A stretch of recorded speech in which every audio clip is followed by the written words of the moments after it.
नमस्कार, आप देख रहे हैं आई इंडिया और मैं हूं पंकज सिंह गौर। सीतापुर से जुड़ी हुई आज की दो बड़ी खबरों पर आज हम विस्तृत से चर्चा करेंगे। दोनों ऐसी खबरें हैं जिन्होंने पूरे सूबे में हलचल मचाकर रख दी है। एक राजनीति से जुड़ी हुई है तो दूसरी स्वास्थ्य सेवाओं से जुड़ी हुई है। और आज कहीं न कहीं सीतापुर की चर्चा पूरे प्रदेश में छाई रही। तो हम आपको बता दें, एक खबर जो सबसे ज्यादा आज चर्चा में रही वो शिवपाल यादव की सीतापुर जिला कारागार में बंद आजम खान से मुलाकात की रही। शिवपाल यादव प्रसपा के राष्ट्रीय अध्यक्ष हैं। सभी जानते हैं कि वो समाजवादी पार्टी से नाराज चल रहे हैं। और आजम खान जो पिछले 2 साल से भी ज्यादा समय से सीतापुर जिला कारागार में बंद हैं, वो भी समाजवादी पार्टी से नाराज हो गए हैं। ऐसे में दोनों की मुलाकात क्या गुल खिलाएगी, सबकी नजरें लगी हुई थी। ये किसका गेम प्लान था जिसके तहत शिवपाल यादव और आजम खान की मुलाकात बहुत ही सुगमता से हो गई। आपको बता दें कि 80 मामले दर्ज थे आजम खान पर, जिनमें से 79 मामलों में जमानत आजम खान को मिल चुकी है। रिहाई के परवाने जेल में पहुंच चुके हैं। सिर्फ एक ऐसा मामला है जिसका आदेश जो है, जमानत का आदेश सुरक्षित हाई कोर्ट ने रख लिया है। उस आदेश में क्या कुछ है सामने नहीं आया है। 5 महीने हो गए, 5 माह से उस आदेश को लेकर इंतजार कर रहे हैं आजम खान। और आजम खान सीतापुर जिला कारागार में बंद है। आजम खान अपने परिवार के साथ सीतापुर में बंद हुए थे। उनकी पत्नी तंजीम फातिमा, बेटा अब्दुल्ला को जमानत मिल चुकी है। और अब आजम खान जो हैं वो बाहर आने के लिए पूरी जतन में लगे हुए हैं और ईद अपने घर पर इस बार मनाने की तैयारी कर रहे हैं। साथ ही आजम खान जो है चाहते हैं कि जेल से छूट कर जाएं और विधानसभा की सदस्यता ग्रहण करें, यानी शपथ लें। तो ये कई ऐसे चीजें हैं जिसको लेकर के कहीं न कहीं भारतीय जनता पार्टी का एक प्लान है। और वो प्लान की आज खिचड़ी बाकायदा जेल में पकी। आपको बता दें कि सीतापुर जिला कारागार में जो है सुबह 9:45 पर शिवपाल यादव स्कॉट जो पुलिस की थी उसके साथ पहुंचते हैं।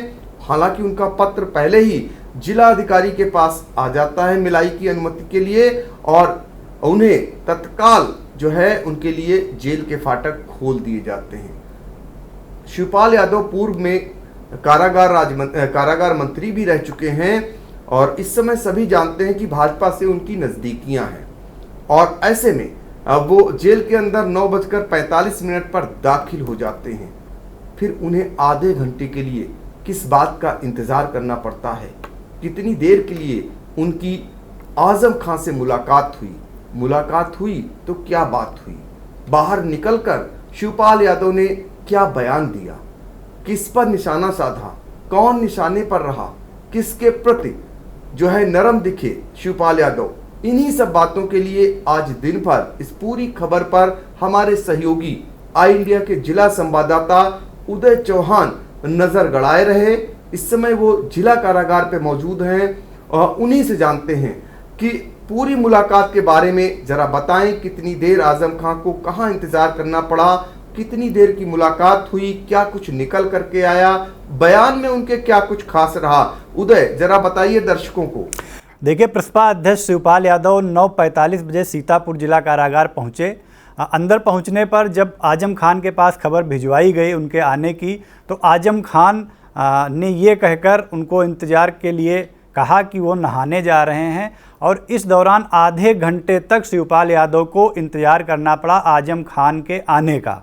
आजम खान जब स्नान करने के बाद आए तो आधे घंटे के इंतज़ार के बाद उनकी मुलाकात हुई। और सुबह से जैसा खबरें आ रही थी कि 1 घंटे उनकी मुलाकात हुई, तो ये खबरें अब थोड़ा सा इनमें संशोधन हो गया है कि 1 घंटे की जगह आधे घंटे ही उनकी आजम खान से मुलाकात हो सकी। आधे घंटे तक उन्हें इंतज़ार करना पड़ा मुलाकात के लिए। और जो आधे घंटे उनकी बातचीत हुई आजम खान से, वो सिर्फ दोपहर 2 बातचीत हुई, वहाँ कोई तीसरा आदमी भी मौजूद नहीं था। लिहाजा साफ तौर से तो ये नहीं कहा जा सकता है कि उन दोनों के बीच में क्या बात हुई, लेकिन जब बाहर निकले मुलाकात के बाद शिवपाल यादव और मीडिया से बातचीत की तो उनकी बातचीत में जो संकेत मिले वो जरूर इस बात की ओर इशारा कर रहे थे कि उनकी बातचीत जो हुई है आज वो कहीं ना कहीं सपा से आजम के किनारा करने और नया कोई संगठन बनाने को लेकर के ही उनका ज़्यादा फोकस रहा है और आजम खान की रिहाई पर भी उनकी बातचीत हुई है। जैसा शिवपाल ने बताया क्या सपा पर एक तरीके से हमलावर रहे और निशाना साधा। उन्होंने साफ तौर से कहा ये मीडिया के सामने कि आजम खान के जेल जाने के बाद सपा खास तौर से राष्ट्रीय अध्यक्ष जो सपा के हैं वर्तमान में अखिलेश यादव, वो उनके निशाने पर थे कि उनके द्वारा कोई संघर्ष नहीं किया गया, जबकि आजम खान सपा के फाउंडर मेंबर हैं, वरिष्ठ नेता हैं, सपा के लोकसभा सदस्य भी रहे और वर्तमान में वो विधायक हैं रामपुर से, लेकिन उनके रिहाई के लिए कोई संघर्ष सपा ने नहीं किया, यहाँ तक कि कहीं कोई धरना प्रदर्शन नहीं किया। उन्होंने ये भी कहा कि अगर नेताजी की अगुवाई में धरना प्रदर्शन करती सपा तो नेताजी यानी मुलायम सिंह यादव को प्रधानमंत्री नरेंद्र मोदी इतना मानते हैं कि वो इस मामले में कोई ना कोई बीच का रास्ता जरूर निकालते। तो भाजपा का वो गुणगान करते नजर आए और सपा पर तंज कसते, हमला करते और निशाना साधते नजर आए। जी बिल्कुल, तो ये बड़ी बातें निकल करके आई मुलाकात की जो शिवपाल यादव और आजम खान के बीच हुई, उसको लेकर के आज प्रधानमंत्री को लेकर के, नेताजी को लेकर के समाजवादी पार्टी पर हमलावर दिखे जो है शिवपाल यादव। चलते चलते मीडिया से शिवपाल यादव ने यहां तक कहा कि वो आजम खान के मामले को लखनऊ पहुंचकर मुख्यमंत्री योगी आदित्यनाथ के सामने रखेंगे। इतना तो जरूर तय हो गया कि कहीं न कहीं ये गेम जो है ऊपर से चल रहा है, बहुत ऊपर से। प्रधानमंत्री जी का नाम आना ये साबित करता है, क्योंकि एक दर्द छलकाया है शिवपाल यादव ने, और शिवपाल यादव ने बताया कि कैसे फाउंडर मेंबर हैं आजम खान और उनको लेकर के समाजवादी पार्टी जो आंदोलन करना चाहिए थे अखिलेश यादव को, वो नहीं किया। तो एक तरीके से समाजवादियों का भी और आजम खान के समर्थकों का भी जो है उन्होंने एक सिंपैथी गेन किया है, ये करने का प्रयास किया है। फिलहाल आज सभी की नजरें लगी हुई थी, अब सब लोग जानना चाह रहे हैं कि आखिर शिवपाल यादव और आजम खान का अगला कदम क्या होगा। तो क्या माना जाए उदय कि ये कोई नया गठबंधन की तैयारी है जिसमें शिवपाल यादव, आजम खान अपनी नई पार्टी बना सकते हैं, जिसमें शिवपाल यादव शामिल हो सकते हैं, चंद्रशेखर रावण हैं, इसके अलावा जयंत चौधरी हैं, राजा भैया हैं। बहुत सारी चर्चाएं हो रही कि छोटे छोटे दल एक पार्टी बनाकर और समाजवादी पार्टी को जो है खत्म करने की एक तैयारी कर रहे हैं।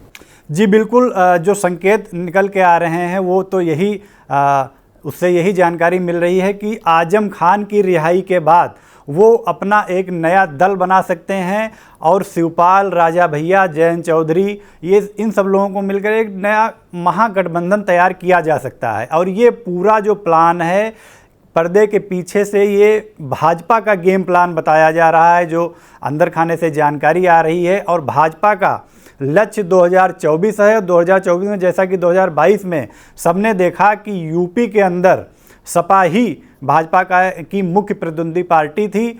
चूँकि बसपा तो लगभग खत्म हो चुकी है, तो सपा को भी उसी स्थिति में पहुंचाने के लिए भाजपा ने पूरा गेम प्लान तैयार कर लिया है और 2024 में वो सपा को बिल्कुल बैक फुट पर पहुंचाने की कोशिश में लगी हुई है। इस बीच बड़ी खबर ये भी आ रही है कि जो आजम खान हैं उन्होंने अपनी अंतरिम जमानत के लिए सुप्रीम कोर्ट में एक केस दायर कर दिया है, जिस पर बहुत जल्द ही सुनवाई होगी। तो इसके बाद ये अब तय हो चुका है कि बहुत जल्द ही आजम खान जेल से भी बाहर आ जाएंगे, क्योंकि उनके अच्छे दिन आने वाले हैं। सुप्रीम कोर्ट से भी अच्छे अच्छे समाचार उनके पक्ष में आने लगे हैं और सरकार भी कहीं न कहीं आजम खान के प्रति अब रवैया बदल रही है। मामला दिल्ली से है, इसलिए यूपी की सरकार भी उसी हिसाब से आजम खान के प्रति अब नरम दिखाई देगी आने वाले समय में। तो ये थी बड़ी खबर, पहली बड़ी खबर जिसको आई इंडिया ने आप तक पहुंचाई।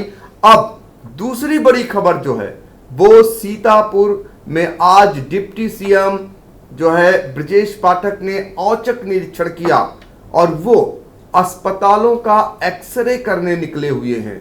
सरकारी चिकित्सालयों का लगातार डिप्टी सीएम दौरा कर रहे हैं। सबसे बड़ी बात आपको बता दें कि महमूदाबाद जो सामुदायिक स्वास्थ्य केंद्र है और जो महिला अस्पताल है, वहां पर बिना किसी सूचना के वो डिप्टी सीएम जो है ब्रजेश पाठक पहुंचते हैं। सबसे खास बात ये थी कि वो अपनी फ्लीट की गाड़ियों को बॉर्डर पर ही खड़ी करा देते हैं और उसके बाद सिंगल एक गाड़ी से पहुंचते हैं। एक सामान्य मरीज बन करके वो अस्पताल में दाखिल होते हैं।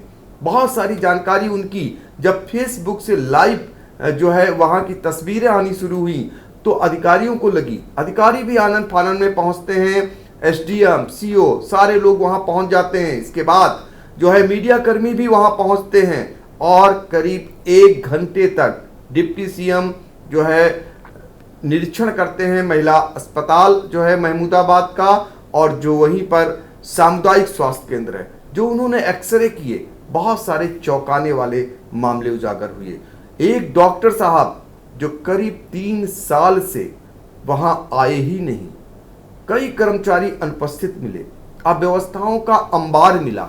एक एक मरीज से एक एक वार्ड में जाकर डिप्टी सीएम ब्रजेश पाठक पूछताछ करते रहे। बाद में उन्होंने आई इंडिया से खास बातचीत भी की। तो क्या कुछ निकल करके आया, बहुत ही बारीकी से हमारे सहयोगी उदय चौहान जो इस पूरी खबर पर नजर गड़ाए हुए थे, उनसे जानते हैं कि डिप्टी सीएम के निरीक्षण में क्या कुछ खास रहा। देखिए, डिप्टी सीएम और स्वास्थ्य मंत्री ब्रजेश पाठक आज बिना किसी प्रोटोकॉल और सुरक्षा व्यवस्था के महमूदाबाद पहुंचे थे। सबसे पहले वह महमूदाबाद के महिला अस्पताल में दाखिल हुए, पर्चा काउंटर पर गए। अस्पताल में वह डॉक्टर मीनाक्षी के कक्ष में पहुंचे। डॉक्टर से उन्होंने सीएससी का पता पूछा। यहाँ एक खास बात ये रही कि डॉक्टर मीनाक्षी अपने विभाग के मंत्री को पहचान ही नहीं सकी। वहाँ से निकले डिप्टी सीएम बस स्टॉप पर फल बेच रहे एक ठेले वाले के पास पहुंचे और उससे सीएससी का पता पूछा। फिर पैदल ही वो सीएससी पहुंच गए। सीएससी पहुंचते ही सबसे पहले उनका सामना फार्मासिस्ट एलसी पांडे से हुआ। फार्मासिस्ट कुछ बोल पाता इससे पहले वह अधीक्षक डॉक्टर दिनेश त्रिपाठी के कक्ष में दाखिल हो गए। अधीक्षक मोबाइल में व्यस्त थे। चूँकि डिप्टी सीएम एक सामान्य नागरिक की तरह मुँह पर मास्क लगाकर पहुँचे थे, लिहाजा मोबाइल में व्यस्त अधीक्षक पहले तो समझ ही नहीं पाए। फिर जब देखा कि सामने यूपी के डिप्टी सीएम और स्वास्थ्य मंत्री खड़े हैं तो उनके होश उड़ गए। इसके बाद उन्होंने अस्पताल का मुआयना शुरू किया। परिसर में गंदगी मिलने पर अधीक्षक को फटकार लगाई। वहीं सफाई कर्मियों को हिदायत देने के साथ उन्हें पुचकारा भी। डिप्टी सीएम ने 500 रुपये की नगद धनराशि सफाई कर्मी मनोज व संजय को प्रोत्साहन के रूप में दी और कहा कि अस्पताल को घर जैसा साफ सुथरा रखो जिससे मरीजों को कोई असुविधा ना हो। इसके अलावा जो बड़ी बात निकल के आई सीएससी में, जब उन्होंने वहां की उपस्थित पंजिका का अवलोकन किया तो सीएससी में तैनात कुल 37 चिकित्सक व कर्मियों में से 11 उनको अनुपस्थित मिले। मौके से अनुपस्थित मिले doctor Anwar, doctor Amarnath, doctor Vivek Kanaujia, doctor Ritu Rani, doctor Srishti Katihar, doctor Piyush Shukla, doctor Ashwini Srivastava, ANM Manjushree, X ray technician Rahul Chaudhary, आया रानी चौधरी के विरुद्ध विभागीय कार्रवाई के निर्देश डिप्टी सीएम ने दिए। अस्पताल में बीते दिसंबर 2019 से ज्वाइन करने के बाद से बिना कारण बताए अनुपस्थित रहे बाल रोग विशेषज्ञ डॉक्टर अनुज सिंह के विरुद्ध कड़ी कार्रवाई के निर्देश दिए। एक चिकित्सक व एलटी के अन्य जगह अटैच होने की जानकारी पर भी उन्होंने नाराजगी जताई और अधीक्षक को इस मामले में कड़ी फटकार लगाई। फिर सीएमओ डॉक्टर मधु गहरोला को फोन लाइन पर लेकर पूछा कि आपने महमूदाबाद अस्पताल का विजिट कब से नहीं किया है। सीएमओ ने बताया कि 2 दिन पहले ही गई थी, जिस पर डिप्टी सीएम ने फटकार लगाते हुए कहा कि आपके कर्मचारी वर्षों से नहीं आ रहे हैं, आपको इस बात की जानकारी नहीं है। डॉक्टर साहब, आप अपनी जिम्मेदारी का ठीक से निर्वहन नहीं कर रही हैं। उन्होंने 2 टूक कहा कि मुझे कुछ करना पड़ जाएगा अगर आप इस तरीके से काम करेंगी। औचक निरीक्षण करने पहुंचे स्वास्थ्य मंत्री ब्रजेश पाठक लंबे अरसे से खराब पड़ी एक्सरे मशीन की शिकायत उनसे वहाँ लोगों ने की तो उन्होंने सीएससी अधीक्षक से जानकारी की तो पता चला कि 2017 से एक्सरे मशीन खराब है। इस पर उन्होंने मशीन को सुधरवाए जाने की बात कही। उन्होंने कहा कि यदि मशीन सही होने की कंडीशन में नहीं है तो उसे कंडम घोषित कर दी जाए और नई मशीन तत्काल सीएससी पर उपलब्ध कराई जाए। इसी के साथ उन्होंने अस्पताल परिसर में खड़ी जर्जर एम्बुलेंस को भी कंडम घोषित कर उसे परिसर से हटाए जाने की बात कही। इसके अलावा उन अव्यवस्थाओं से घिरे महमूदाबाद के सरकारी अस्पताल में CSC अधीक्षक डॉक्टर दिनेश त्रिपाठी ने वर्षों से गायब कर्मियों की जानकारी तक करने की जहमत नहीं उठाई। डिप्टी सीएम जब अचानक निरीक्षण करने पहुंचे तो अधीक्षक उनको गुमराह करते दिखे। अस्पताल के बाहर रखे RO से पानी नहीं निकला तो उन्होंने पूछा कि यह कब से खराब है। इस पर अधीक्षक डॉक्टर दिनेश त्रिपाठी ने बताया कि यह कल चल रहा था, लेकिन सूखे पड़े वाश बेसिन ने उन्हें अपने ही जवाब में फंसा दिया। सूखा पड़ा वाश बेसिन देख डिप्टी सीएम का पारा चढ़ गया। उन्होंने कहा कि इसे देखकर लगता नहीं कि कल चल रहा था। उन्होंने कहा कि ये वर्षों से खराब पड़ा है, ऐसा मालूम हो रहा है। इसी बीच उनकी नज़र RO सिलेंडर से कनेक्शन करने वाले तार पर पड़ी तो उन्होंने डॉक्टर CSC अधीक्षक से पूछा कि RO किससे चलता है। CSC अधीक्षक इसका भी जवाब नहीं दे पाए कि वो विद्युत से चलता है। इस पर उन्होंने तार की तरफ इशारा करते हुए कहा कि जब कनेक्शन के तार ही अलग हैं तो चलेगा कैसे। इस बात पर भी उन्होंने कड़ी फटकार लगाई CSC अधीक्षक को। कहा कि 2 मिनट का काम है, इसको अगर आप कनेक्शन करवा दें तो मरीजों को कम से कम ठंडा पानी मुहैया हो जाएगा। जी बिल्कुल। तो स्वास्थ्य मंत्री और डिप्टी सीएम ब्रजेश पाठक ने जो आज महमूदाबाद के सरकारी अस्पतालों का एक्सरे किया, उसमें अस्पताल खुद बीमार नजर आया। सबसे बड़ी खास बात यह थी कि वहां के डॉक्टर वर्षों बरस से नदारत थे। कई कर्मचारी अनुपस्थित पाए गए। ये हाल तब था जब 2 दिन पहले इसी अस्पताल का निरीक्षण CMO डॉक्टर मधु गैरोला करके वापस लौटी थी। आप अंदाजा लगा सकते हैं कि स्वास्थ्य सेवाओं का क्या हाल है, और वो भी जब डिप्टी सीएम लगातार जिलेवार वो निरीक्षण करने निकले हुए हैं। उनका ये कहना है वो सूबे के सभी अस्पतालों में जाएंगे। आपने बहुत पहले एक नायक फिल्म देखी होगी अनिल कपूर की, उसी अंदाज में डिप्टी सीएम जो है निकल रहे हैं निरीक्षण करने के लिए। लेकिन कहावत है कि जब पूरे कुएं में भांग घुली है तो भला कुआं कैसे साफ हो सकता है। तो ऐसी हालत है सरकारी व्यवस्था की, चिकित्सा व्यवस्था की, जो सीतापुर में आज फिर से एक बार डिप्टी सीएम की निरीक्षण में उजागर हुई है। और आपको यह भी बता दें कि डिप्टी सीएम ने तत्काल अस्पताल से ही DG हेल्थ से भी वार्ता की थी। उन्होंने फोन पर नाराजगी जताई थी। अव्यवस्था देखकर वो खासा नाराज दिखे। एक भी सवाल का जवाब वहां पर ना तो चिकित्सा अधीक्षक दे सके, और जो वो मरीज से लेकर के हर वार्ड पहुंचे और हर बार उन्हें जवाब नहीं मिला। जिस मामले का जवाब वो मांगते गए, लेकिन वहां मौजूद स्वास्थ्यकर्मी जवाब नहीं दे पाए। तो आप अंदाजा लगा सकते हैं कि सरकारी स्वास्थ्य सेवाओं का कैसा हाल है सूबे में। डिप्टी सीएम के सामने जब ये हालात पैदा हुए तो फिर भला जिले के अधिकारी जो निरीक्षण करते हैं तो क्या वो महज खाना पूर्ति होती है? अगर खाना पूर्ति नहीं होती तो भला आज जब निरीक्षण पर निकले थे डिप्टी सीएम तो सब कुछ उन्हें चाक चौबंद मिलना चाहिए था। और आपको बता दें कि सीतापुर में PSC हो या CSC या जिला अस्पताल, वहां की बदहाली किसी से छिपी नहीं है। आने वाले समय में डिप्टी सीएम के ऐसे ही दौरे लगते रहे, अगर व्यवस्थाएं नहीं सही हुई तो इन निरीक्षणों पर से भी लोगों का विश्वास उठ जाएगा। फिलहाल आज के लिए इतना ही, और हमसे बने रहने के लिए अपने सहयोगी उदय सिंह चौहान का हम आभार जताते हैं और उम्मीद करते हैं कि सीतापुर की हर छोटी बड़ी खबर के लिए आप लोग आई इंडिया देखना नहीं भूलेंगे। बने रहिए आई इंडिया के साथ, और खासकर हमें लाइक, सब्सक्राइब और कमेंट जरूर करें।